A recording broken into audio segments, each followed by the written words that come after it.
আজকে মনটা একদমই ভালো ছিল না, কোনো কাজই যেন করতে ইচ্ছে করতেছিল না, কোনো কিছু ভালোও লাগতেছিল না। তো কেন কি হয়েছে সব কিছু ভিডিওর মাধ্যমে শেয়ার করব। আসসালামু আলাইকুম, কেমন আছেন সবাই? আশা করি ভালো আছেন। তবে আমি তেমন একটা ভালো নেই। আসলে সন্তান যদি অসুস্থ থাকে তখন মায়ের মনে কি হয় সেটা তো আমরা সব মায়েরাই জানি। তো আমার ছেলেটা একটু অসুস্থ, গতকালকে থেকে একটু ঠান্ডা জ্বর হয়েছে। সবাই আমার ছেলের জন্য একটু দোয়া করবেন।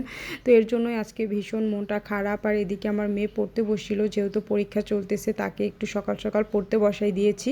তো ছেলেকে অনেক কষ্ট করে ঘুম পাড়িয়ে তারপরে চলে আসলাম রান্নাবান্নার কাজে। কাজ তো করতেই হবে, যে যদিও কাজ করতে একদম ভালো লাগতেছিল না, কিন্তু কাজ না করে তো আর উপায় নেই। তো এদিকে গতকালকে কিছু ছোট চিংড়ি মাছ কিনে রেখেছিলাম। এই মাছগুলো দিয়ে কিন্তু একটু ঝোল তরকারি, যে কোনো একটা ভাজি, এগুলো রান্না করলে কিন্তু অনেক মজা হয়। আমি এভাবে মাঝে মাঝে চিংড়ি মাছের ছোটোগুলো কিনে তারপরে একসাথে বেছে ফ্রিজে রেখে দিই। তারপরে দেখা যায় যতটুকু লাগে বের করে করে তারপর গিয়ে রান্না করি। আর এভাবে করে রাখলে কিন্তু কাজটা অনেক সহজ হয়, আর একসাথে কেটে রাখলে।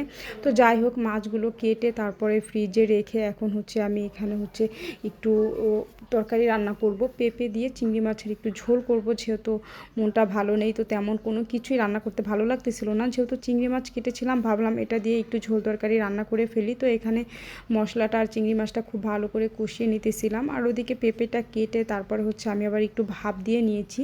পেঁপে দিয়ে চিংড়ি মাছের ঝোল রান্না করলে কিন্তু দারুণ লাগে খেতে। তারপরে অন্য অন্য কিছু দিয়ে ঝোল রান্না করলেও, চিংড়ি মাছ দিয়ে যে কোনো কিছু ঝোল রান্না করলে কিন্তুই ভালো লাগে খেতে। একটু আলু ভাজি করলে ভালো লাগে, একটু করলা ভাজি করলেও কিন্তু ভালো লাগে। তো যাই হোক, এখানে কিন্তু আমার তরকারিটা রান্না হয়ে গিয়েছিল। কথা বলতে বলতে তরকারিটা রান্না করে ফেলেছি। আর দুপুরে একটু ডিম ভাজি করে নেব, তাহলেই কিন্তু খাওয়া হয়ে যাবে। এর থেকে বেশি কিছু আর রান্না করা আজকে আমার পক্ষে সম্ভব ছিল না। তো যাই হোক, তরকারিটা হয়ে গিয়েছে। আর এদিকে দুপুরে খাওয়া দাওয়া করে তারপরে বাইরে প্রচুর পরিমাণ বৃষ্টি হচ্ছিল। একটু জানালা দিয়ে বসে বসে বৃষ্টি দেখতেছিলাম। যদিও বৃষ্টি আমার ভালোই লাগে দেখতে, কিন্তু কেন জানি এখন বিরক্ত হয়ে গেছি। এখন দেখতে দেখতে প্রতিদিনই শুধু বৃষ্টি আর বৃষ্টি।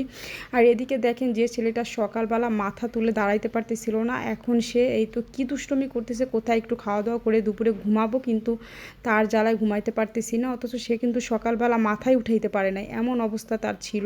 একটু শরীরটা ভালো লাগতেছিল, এই দুষ্টুমি শুরু করে দিয়েছে। আর এখানে যেহেতু আমার বাসা একদমই ছোট, জানালার পাশে একটু জায়গা ছিল, বারান্দা নেই। এখানেই আমার মেয়ে একটু ফুল গাছ লাগাইছে, এখন সেটা ধরার জন্য পাগল হয়ে আছে, ওটা নেওয়ার জন্য এরকম করতেছে। তো যাই হোক, সবাই ভালো থাকবেন, সুস্থ থাকবেন। আজকের ভিডিওটা এ পর্যন্তই। আর কেমন লেগেছে আমার ভিডিওটা অবশ্যই কমেন্টে জানাবেন। ভালো লেগে থাকলে লাইক কমেন্ট শেয়ার করে দিবেন। আসসালামু আলাইকুম।